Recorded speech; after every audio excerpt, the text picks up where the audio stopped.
You're listening to Civic Media. You can tune into any of our live shows on any radio station across the state with the Civic Media app. Find us in your phone's app store and listen anytime, anywhere.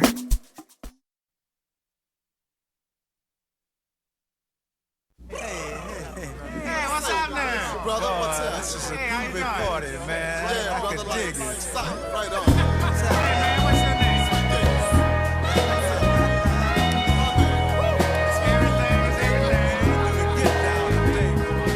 All right, good morning and welcome to the Earl Ingram Show. As always, you can join us at 855-752-4842. That's 855-752-4842 or 855-75-CIVIC. Good morning to you, Calvin. How you doing, man? Well, I braved the cold this morning. I'm doing pretty good. How are you? Yeah, man, it's that time of the year. But we want to get right at it. We got another great show lined up for you this morning. I'm always thrilled to have my good friend Robert Miranda of Flack in the studio. We're joined as well by Paul Schwartz. He is the organizer, lead organizer for the campaign for lead water. And this is a continuation of a show that we began last Wednesday. And it was so interesting that I asked them if they would be willing to so much information that needs to be disseminated that if they would come on and we would continue to do this until people really understand the magnitude of what the problem is with their drinking water. Good morning to you, Robert. How you doing, man? Good morning, Earl, and good morning to all your listening audience there. Thank you once again for hosting this. Good morning. Good morning to you, Mr. Schwartz. How you doing, sir? I'm doing great and really appreciate you and your audience and the chance to have a chat with folks about this important issue. So Robert, I want to, before we get into all the things we're going to get into, for sake of clarity, Mm-hmm. last week we talked a lot about the city of Milwaukee and the lead pipe issue and removing the lead pipes in the city of Milwaukee. Right. Is this just a Milwaukee issue? Is this just a urban issue? Is this just a Wisconsin issue? Oh, no, this is not just a Milwaukee issue. It's certainly not just a Wisconsin issue. It's a real national issue. It's a real human issue, and we are all, as human beings, impacted and affected by the tainted water that is being ingested by all of us. We all have a very serious need for looking into this matter, no matter where we live, who we are, where we come from. It affects us in the cities. It affects us in the rural communities.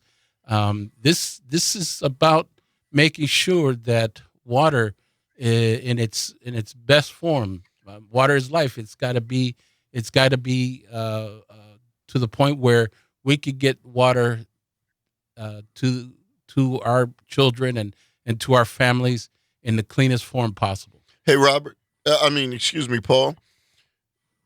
We're a nation that spends billions of dollars all over the world making sure that people get water. How can it be that we can be so cognizant of the importance of water around the globe, but the American people right here, we're not as concerned?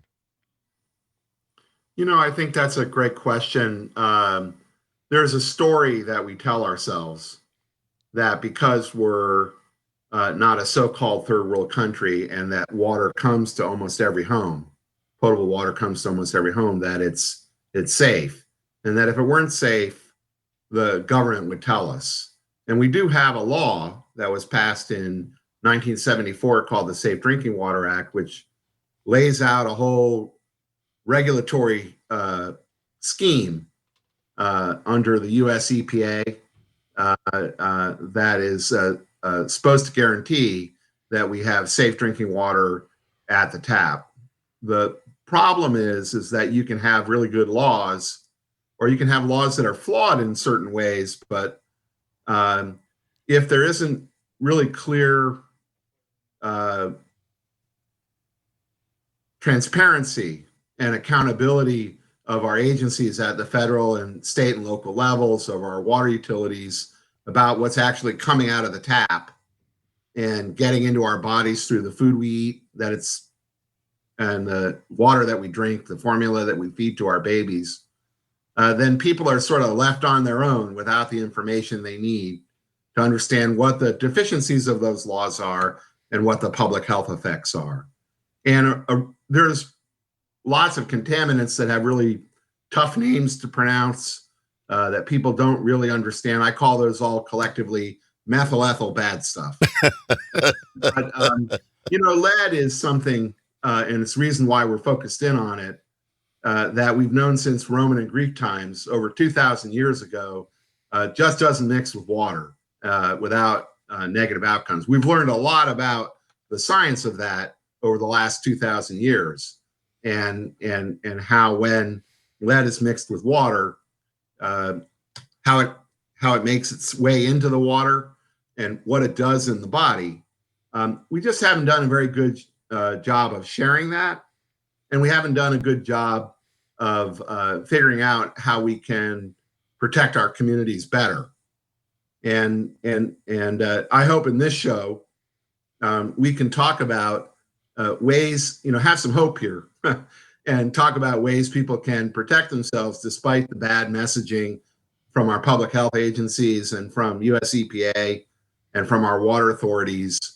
And because the media in general sort of trust those authorities, they just sort of amplify without being critical the bad messaging that's going out to our communities. Well, that's the whole show is really important to get the 911 on what's going on. Well, that's the whole purpose of it, and that's why we're going to repeat it again and again and again until people understand the magnitude of what it is we're talking about. Robert, you, in keeping with what was just said by Paul, educating people. Let's begin there. Yeah, and that's very important because over the last few years, the campaign for lead-free water has been deeply involved in the issue of public education and messaging and changing the lead-copper rule, which is part of the Safe Water Act, as Paul mentioned.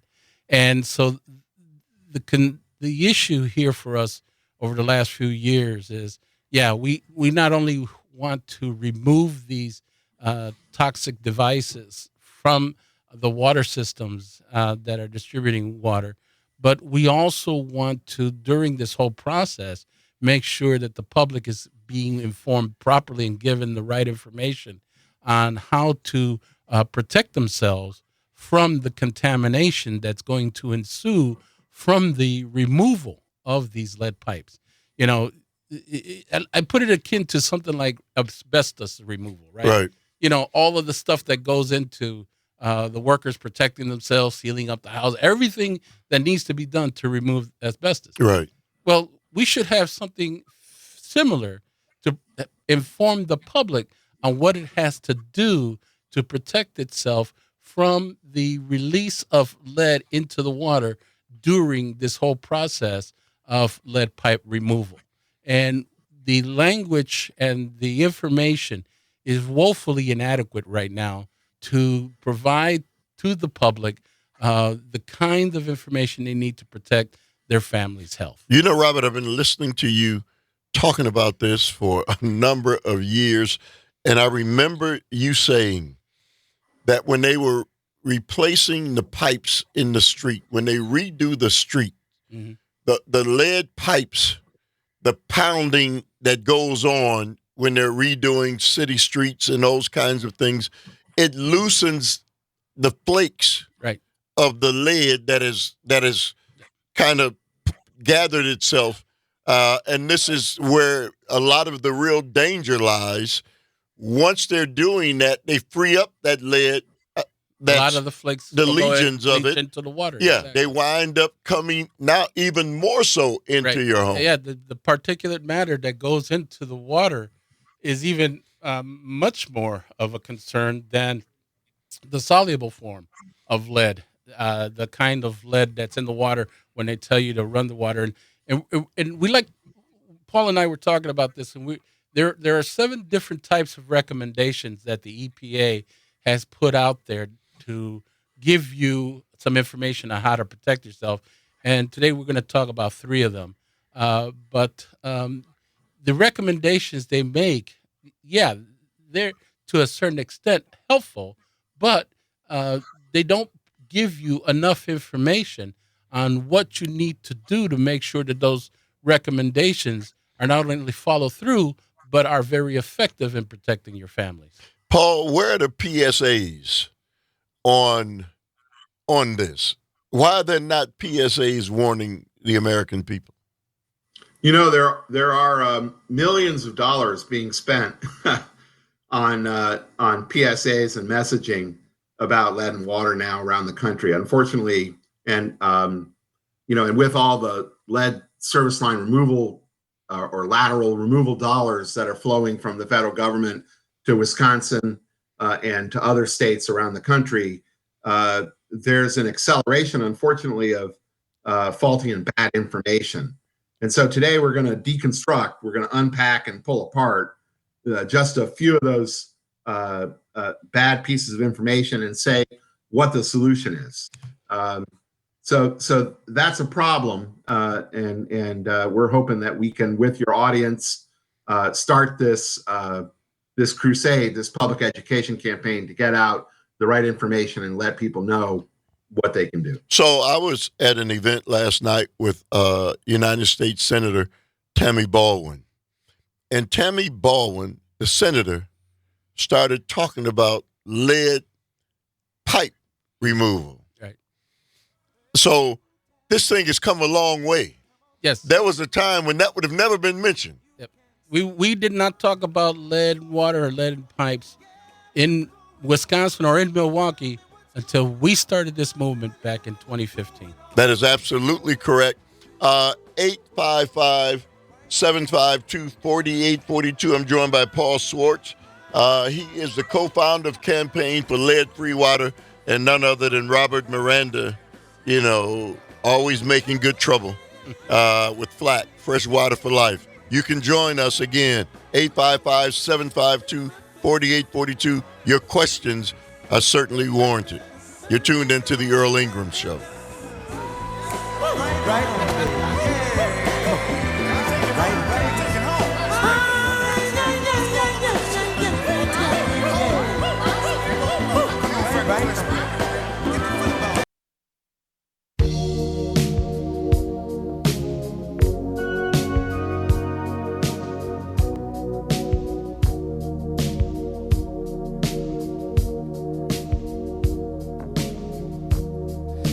Take a little time to think things over.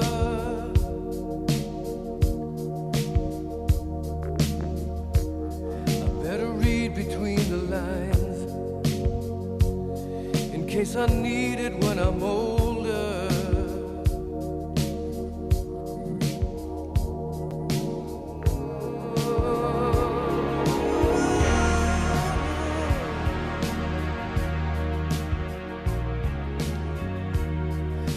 Mountain I must climb feels like the world upon my shoulder.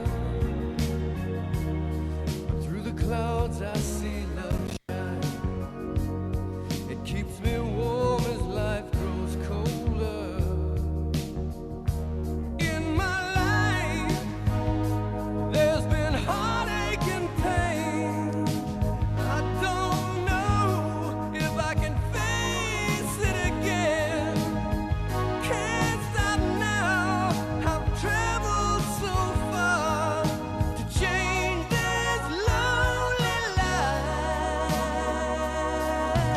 All right, welcome back to the Earl Ingram Show. As always, you can join us at 855-752-4842, 855-752-4842. Once again, I'm joined by Mr. Paul Schwartz. He's the co-founder of Campaign for Lead-Free Water, and none other than Robert Miranda, who is with FLAC. And so, we've got a lot to cover, but we got some folk on the phone lines. Can we take the phone calls first, Paul, and then Robert? Is that all right with you guys? Yeah. All right, Mary from Wauwatosa. Good morning to you, Mary. Thank you very much. It's always good to hear from you. Good morning, Earl and guests, and thanks for focus on this important subject. I distill my water in my apartment and with a countertop distiller, and I've always hoped that was, provides me with safe drinking water. I'd like to know what your knowledge of the Environmental Working Group and its, focus on, the country's water, and what's your opinion of the work that they're doing? Are they of help to us? I'll listen off the air. Thank you. Great questions as always, Mary. Paul? Thank you, Mary. And I just wanted to note that my partner grew up in Wauwatosa and went to Wauwatosa East High School. So I've visited your town many times.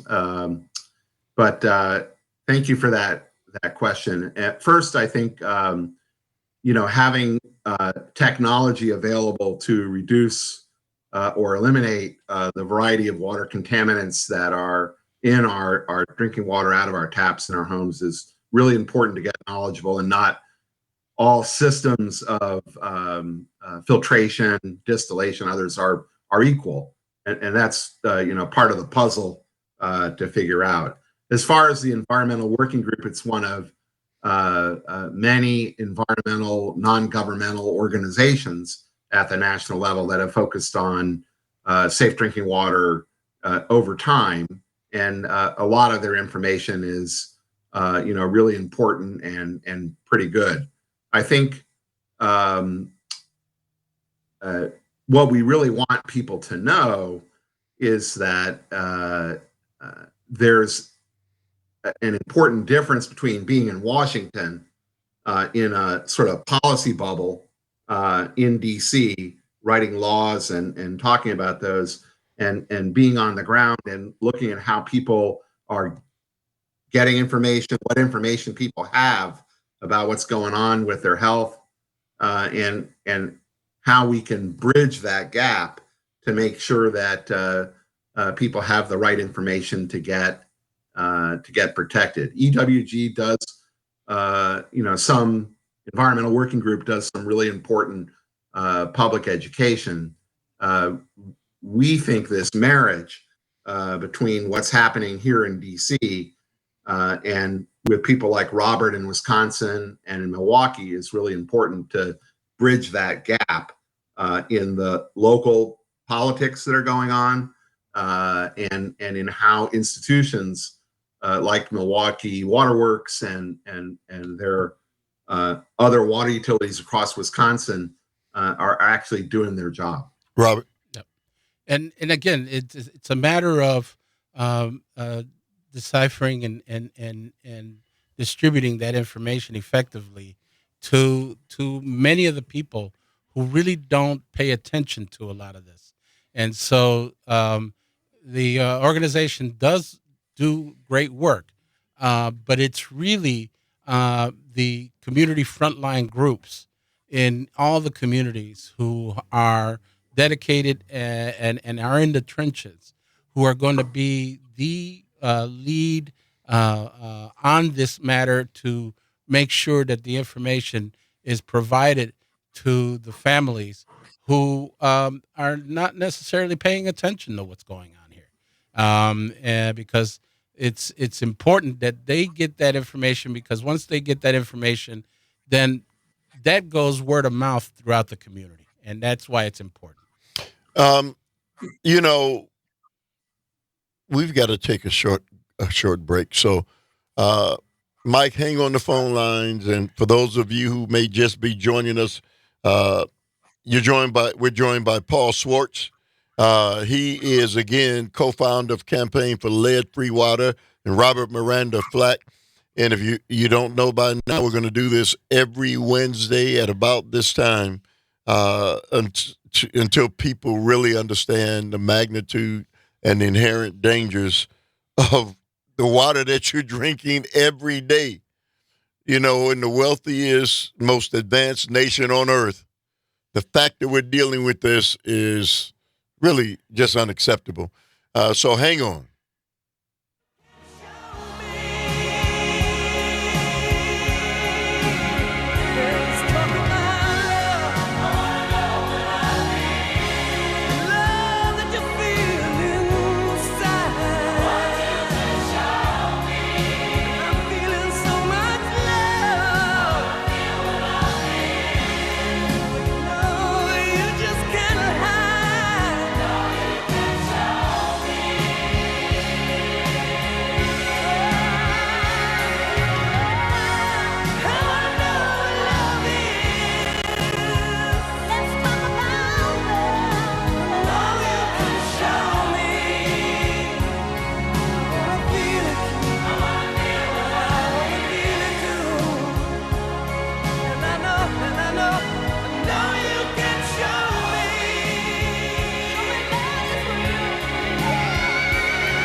You're listening to Civic Media. Find the latest news, information, and archives of all your favorite shows on the Civic Media website, civicmedia.us.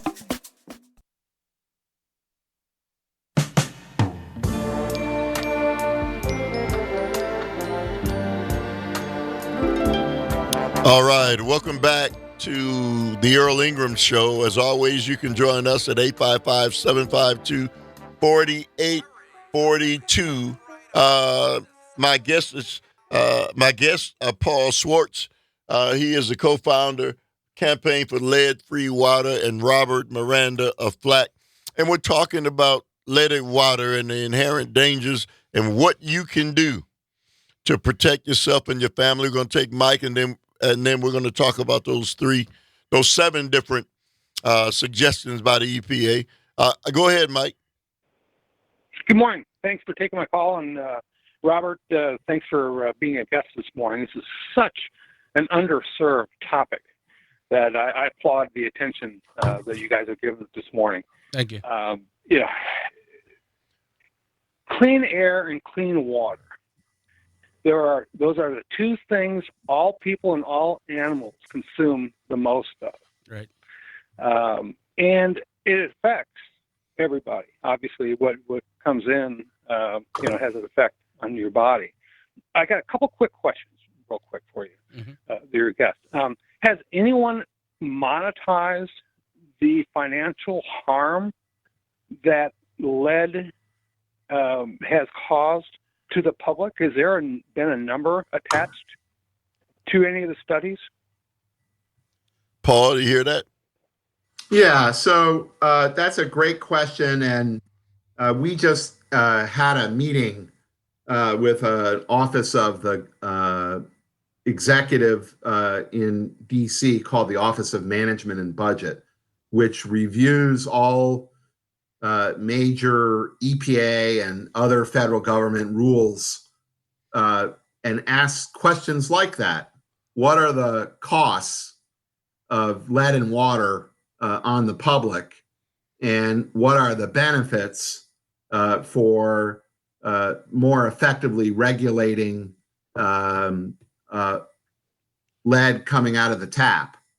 And there was a really important study by two folks out of Harvard that looked at that question. And what they said is that EPA's approach in the past, under earlier versions of the rule called the lead and copper rule, which has just been amended essentially, and a new rule has been finalized this October, which we're still analyzing because it's 890 pages long, showed that it really undervalued the costs of the health harms, and that it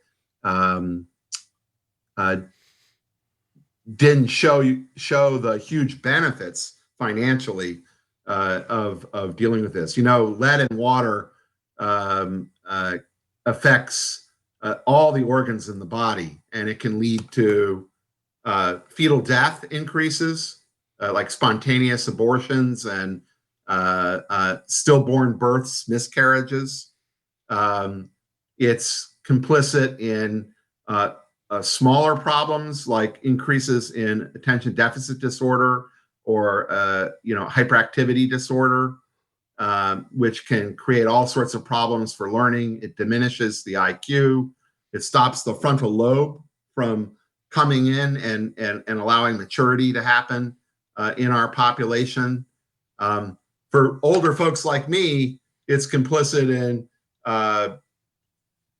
all sorts of problems with the vascular and cardiological system, hearing loss, things like that.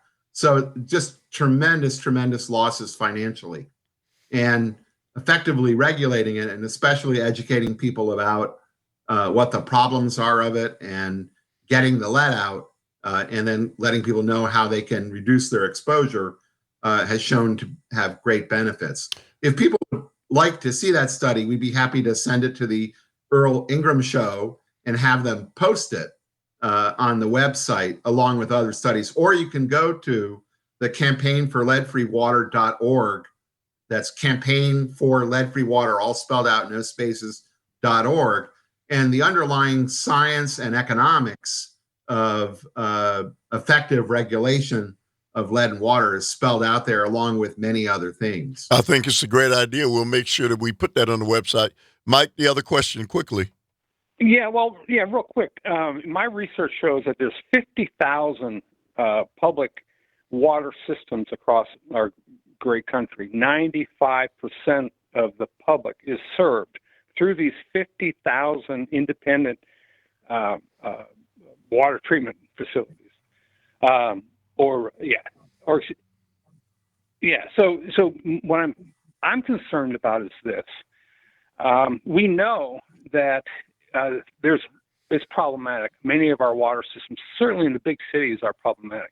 But we don't know in many of the small communities, because we don't have the resources, we haven't committed to find out and do the science behind the task here. This topic, in my opinion, Robert, is probably as underserved a topic that I can think of. Yeah. Because it affects so many people, and yet most people are naive or blind to the risks. This is absolutely a very, very important subject, because it causes so many health consequences. Hey, Mike, listen, man, love everything you're saying. Really great information.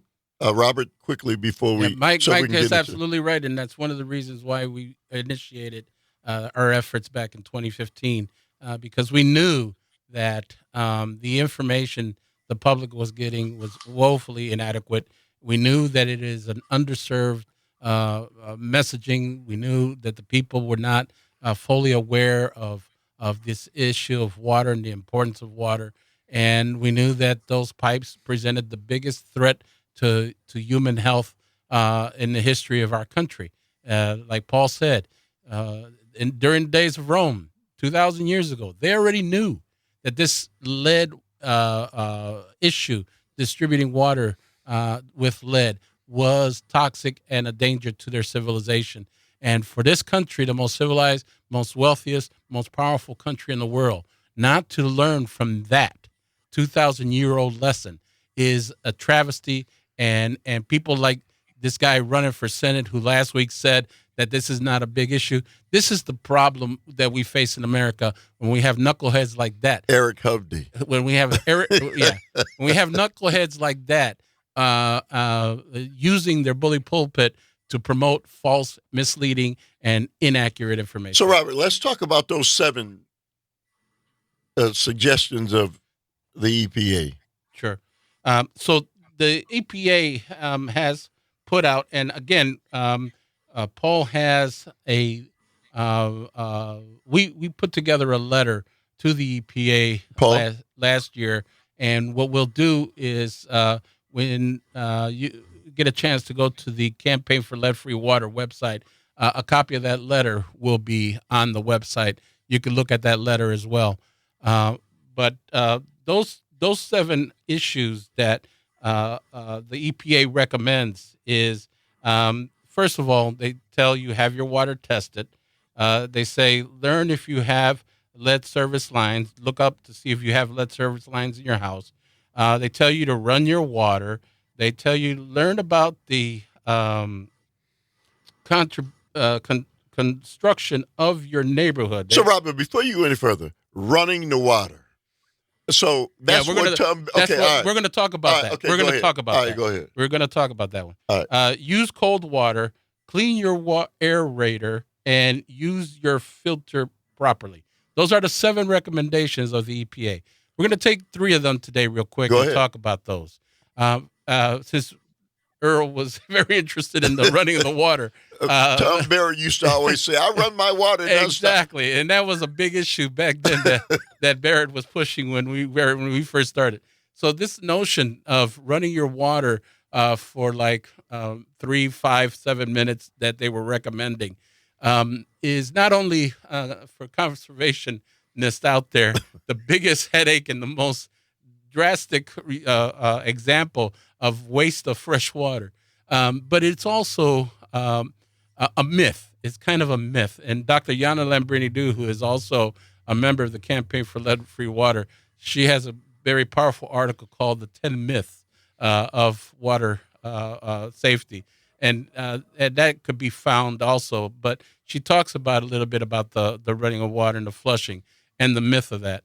And basically, what they're saying is that if you run the water for this long of a period, you should be able to remove most of the lead out of the water, which is false, because the science does show that even though you run the water, and like I said, there's 2 forms of lead in the water that is poisoning and tainting the water.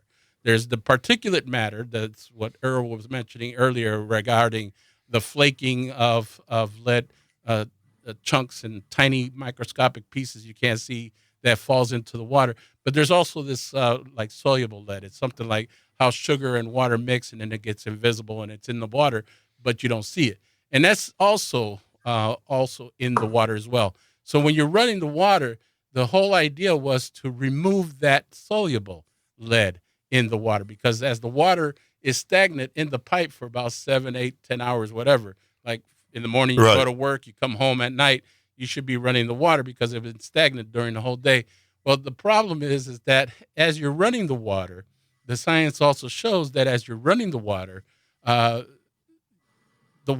may be cleaning out the soluble lead, but it is also rushing through the pipe at a longer rate. And as they continue to rush the water through, the likelihood of flaking of particle matter into the water increases.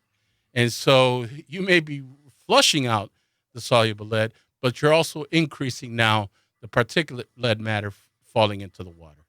Paul, you can add a little bit more if you want. Yeah. So first, I want to thank both Mary and Mike for Great being questions. on top. Right. And to say that we would love to recruit you to bring your knowledge and your capacity into our work and into your neighborhoods, and just say that this recommendation by EPA overlooks the complexities of flushing, as has been established in the scientific literature. And although flushing can indeed temporarily reduce or eliminate lead from water, the outcome's not guaranteed. And research has shown that under certain circumstances, flushing can in fact increase lead in water levels. And additionally, that the suggestion that water utilities possess scientifically reliable information about appropriate community-wide flushing times fails to address the challenge of the particularities at the household level, which is where we get our water from, because of household problems in plumbing materials and different plumbing arrangements.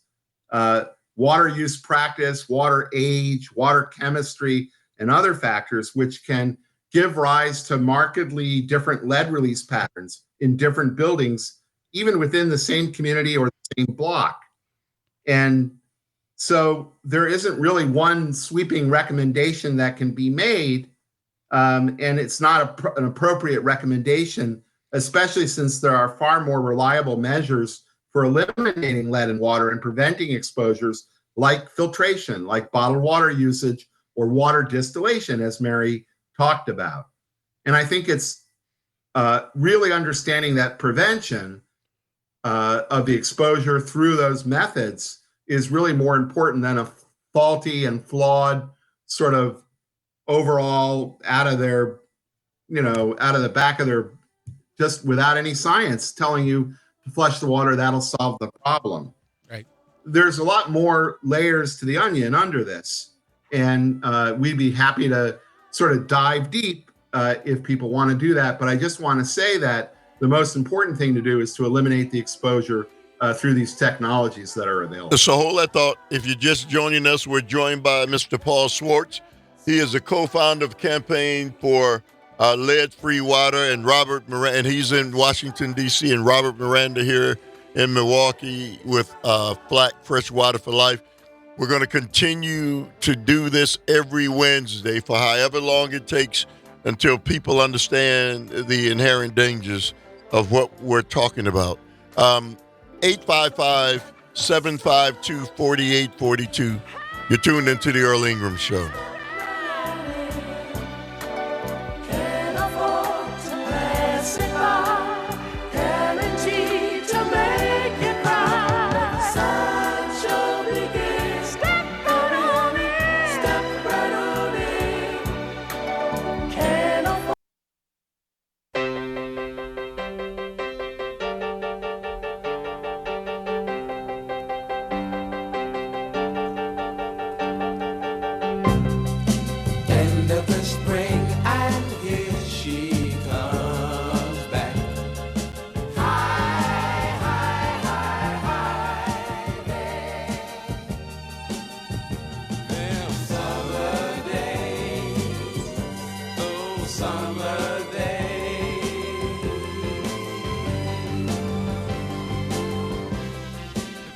All right, welcome back to the Earl Ingram Show. As always, you can join us at 855-752-4842.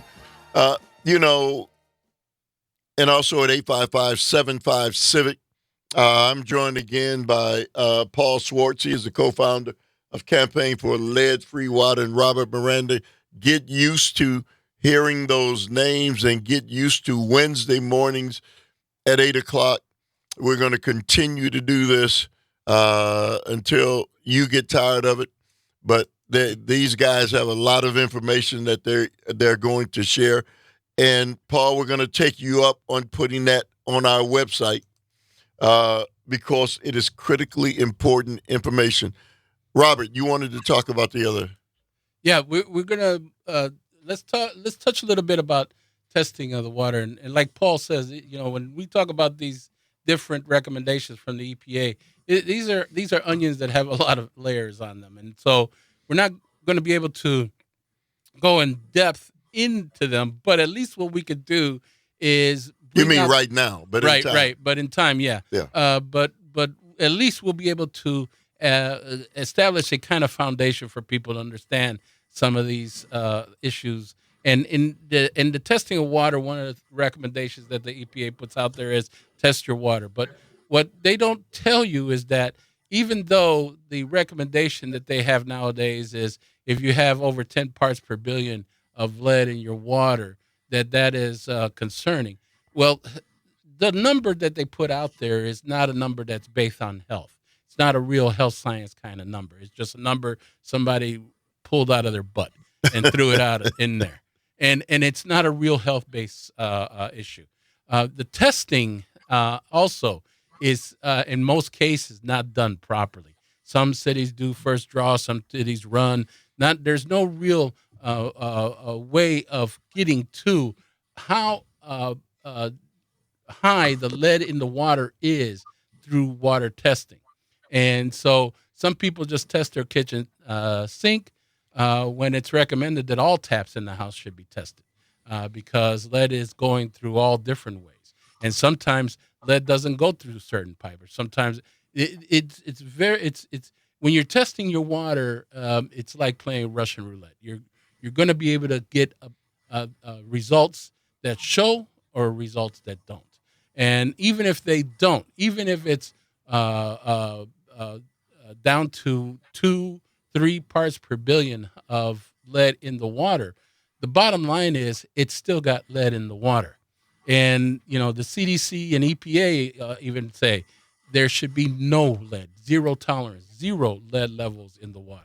And the reason being is because if you're constantly drinking, even if it's 2 or 3 parts per billion of lead, drinking or cooking with it, and when you cook or boil lead, it becomes even more toxic.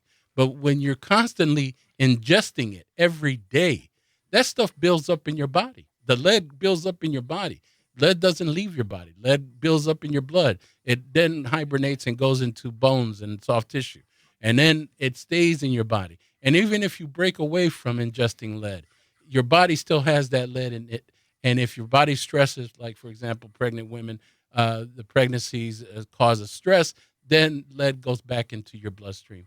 But testing water is a very complex kind of issue to just tell the public, test your water. So Paul can probably add on to that. So, Paul, is that where they got the old saying, lead ass? Well, I'm sorry, man. I want to go a little. I want to dive in. Excuse the pun. This and say that the recommendation for testing defies decades of scientific research that shows that there's inherent variability, meaning randomness, in lead release, and that there's an inability of standard water testing methods to capture reliably what are called worst case lead and water levels at any single tap. It's a recommendation that in fact can prolong rather than mitigate exposures to lead and water by giving water users the impression that their water is safe when in reality it exposes them to both low-level chronic levels and or high-level acute levels in lead water concentrations. And let me just quote one thing from a study by Sheldon Masters et al. In 2017. In cases of extreme lead and water variability, one would need to collect over 1,200 samples from a single tap to assess average lead and water concentrations at this tap within 20% of the true mean or average. And so I think that believing that any 1 or 2 or even 3 test sample, which is what most water utilities are going to ask you to do or do for compliance sampling, would let you know what's going on, isn't real. And the thing is, imagine Russian roulette. You've got a revolver, you've got 6 chambers, and you don't find a bullet in the first 5. That doesn't mean there's not a bullet in the last one. Right. And so especially for lead particles, for these little chunks of lead that can have upwards of hazardous waste levels of lead, those can be very easily missed by by testing regimes.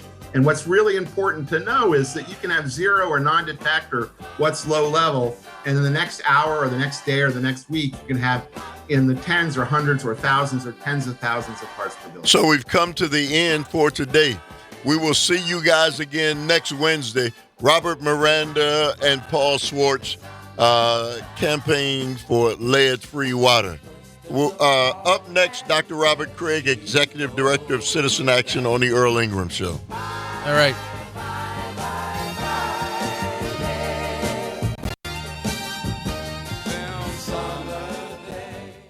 The national news cycle never stops, but it can be hard to find news about your local community. Civic Media is dedicated to providing quality local and state news coverage across Wisconsin. With the Civic Media app, you can get notifications about local stories that matter to you and your community. Find the free Civic Media app in your phone's app store and choose notifications from the menu to tell us what kind of news you want to hear about.